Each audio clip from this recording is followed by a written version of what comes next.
Hello and welcome to Spirit Forest. Today we are going to talk about avalanches. This is kind of an impromptu video. I wasn't planning on doing a video on avalanches. However, I haven't created a video on avalanches, so I feel that this is a really good opportunity to do so.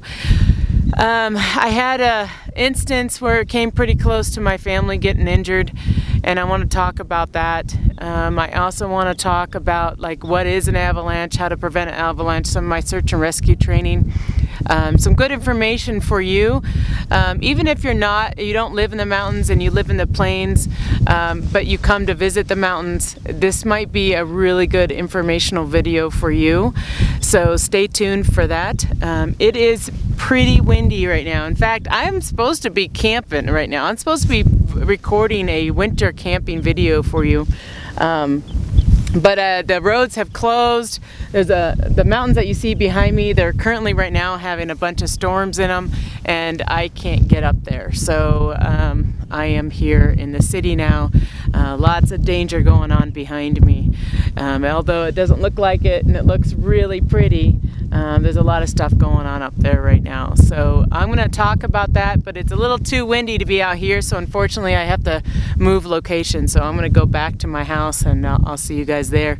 In the meantime, I'm just going to play my cool little animated logo. So once that's done, you'll see me back at home. See you soon.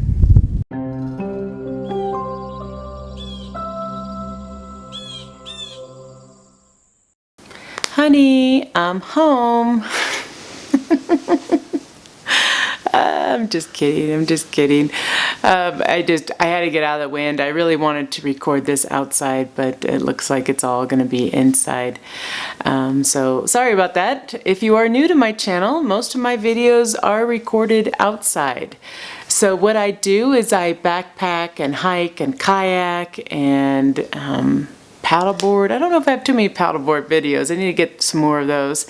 And I live in a really large canvas tent in the summertime, and in the wintertime I have built this new Viking tent that I've been trying to try out. However, I wasn't able to go this weekend.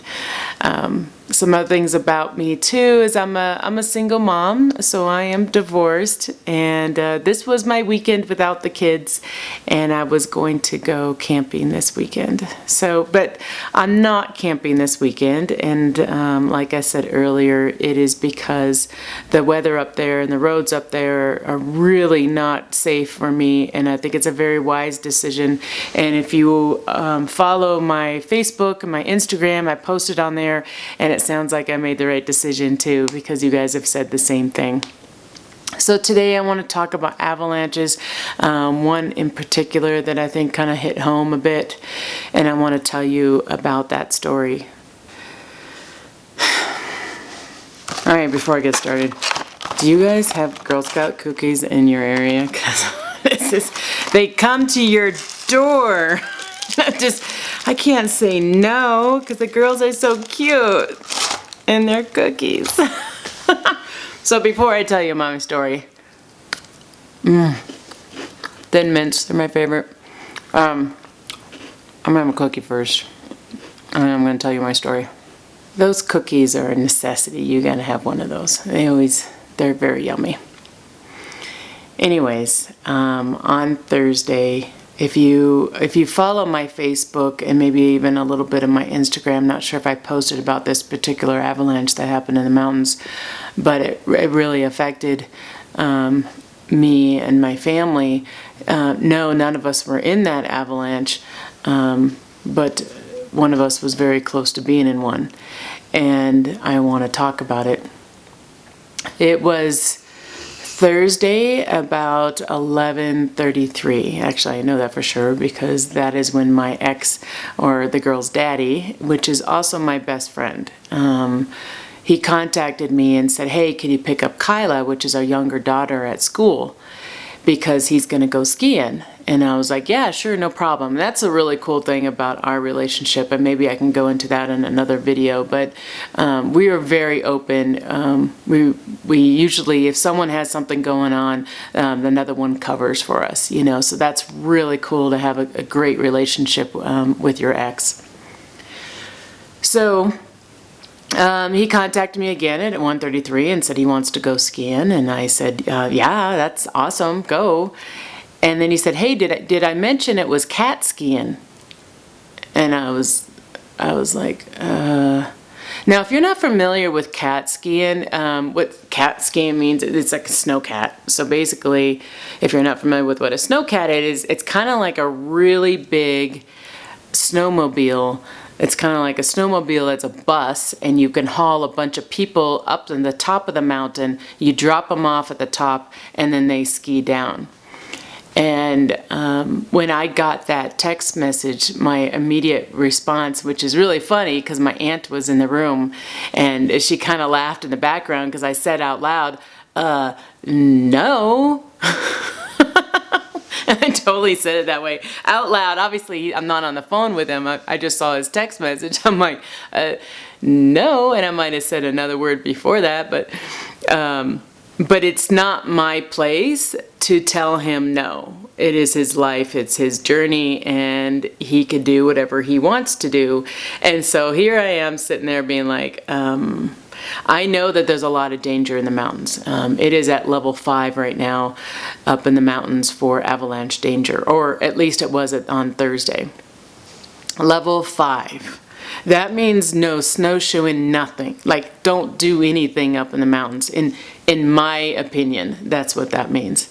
And he is going to go cat skiing. So I was like, I don't think that's going to happen. So I think I messaged him, and I had my phone on me to see what I text him.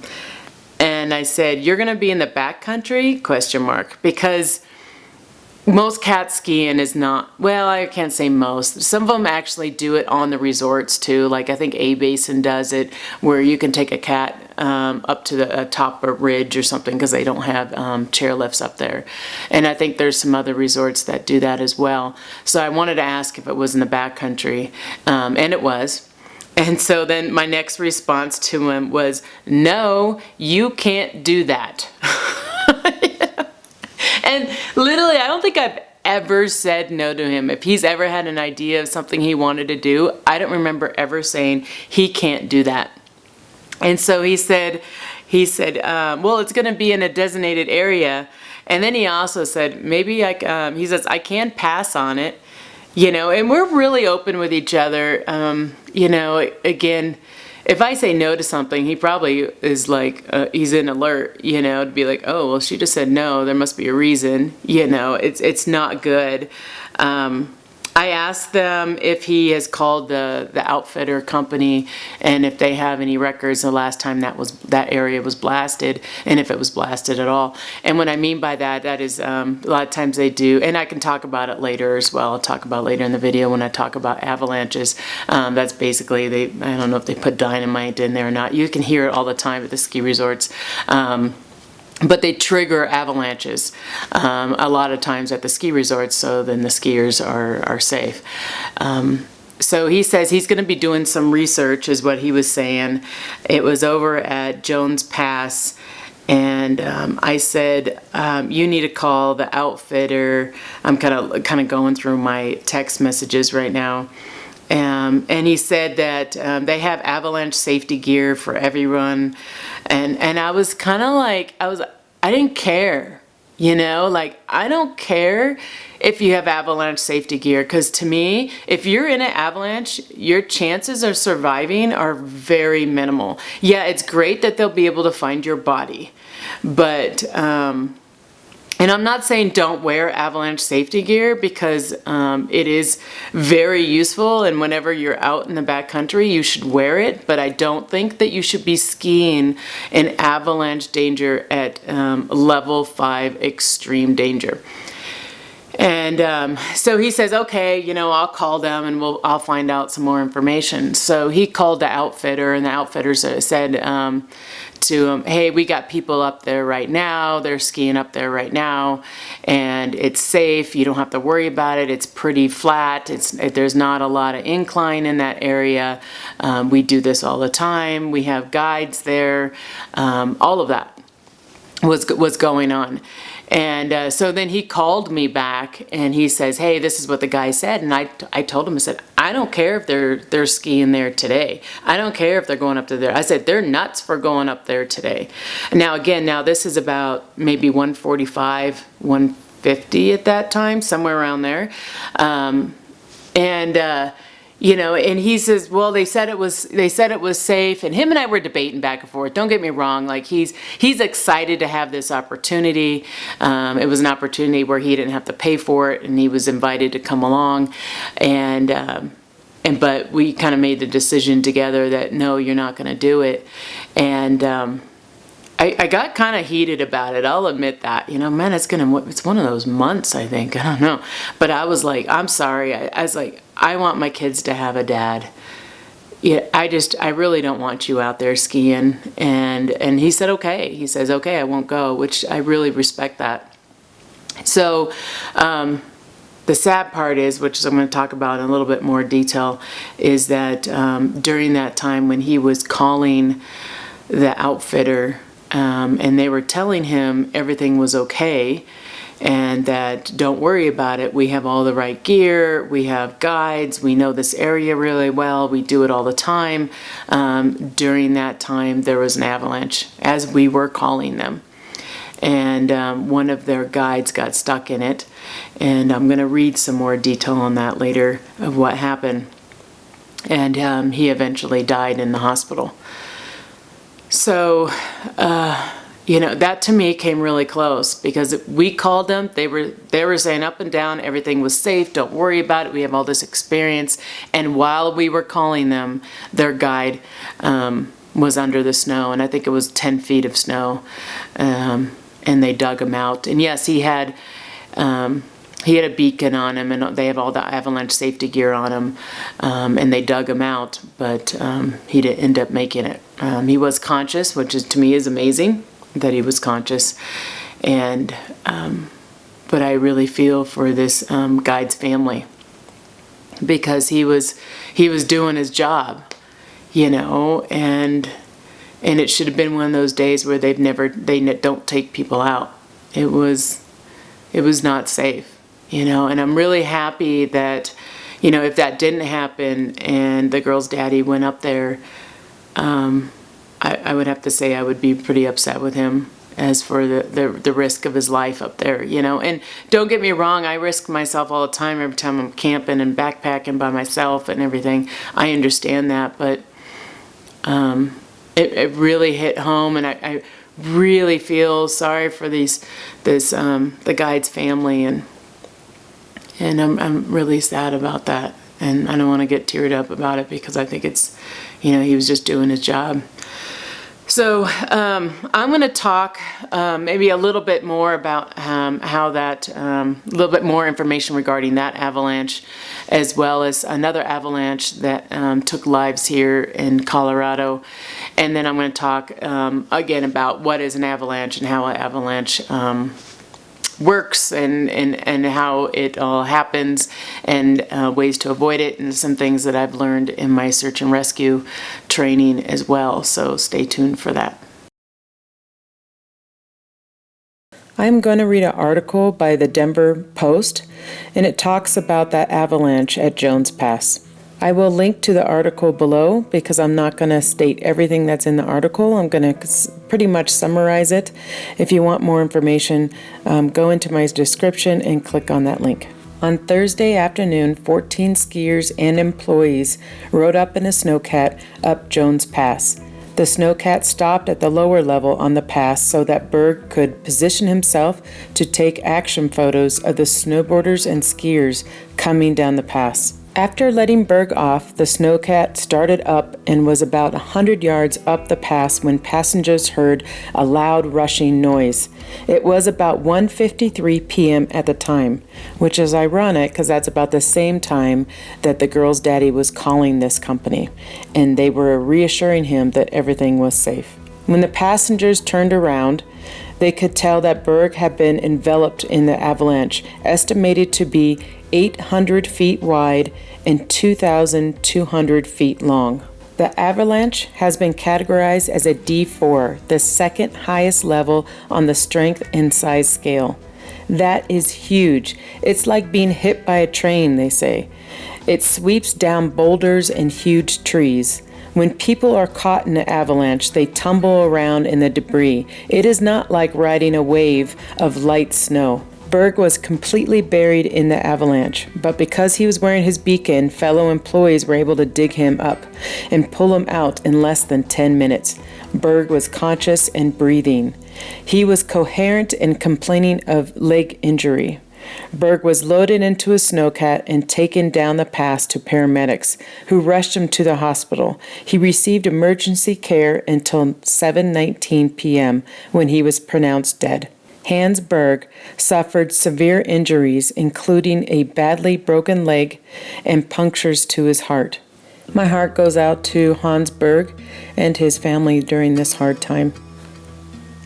I have another story to tell. It comes from a different source, which I consider probably the main source for avalanches here in Colorado. The website is Colorado Avalanche Information Center, and again, I will link that below in the description if you want some more information regarding the avalanches here in Colorado. The second incident that I'd like to talk about happened on February 16th at Busch Creek. It involved 2 skiers that lost their life. It is very detailed on their website, and you can get a lot of information, helpful information there. So I would recommend to go ahead and click on that link below. They also have a YouTube video that I think is very informational. It takes you to the scene of the avalanche and talks about where they crossed a path. The avalanche occurred during a period of when snowpack was very unstable. There was an avalanche warning the day prior to the accident and special avalanche advisory on the day of the accident. The skiers skied past 4 avalanches and crossed over the debris of 2 slides before reaching the slope that they triggered. They had to break trail through the large accumulation of dense snow and wind drifts left from recent multi-day storm. Unfortunately, both Skier 1 and Skier 2 were caught in the same avalanche. A common approach to reduce risk when crossing avalanche paths is to cross one at a time. If only one of the 2 skiers were caught and buried, then the other may have been able to perform a successful companion rescue, turning this horrible tragedy into a near miss. Crossing the slope one at a time would have likely led to at least one of the skiers surviving this accident.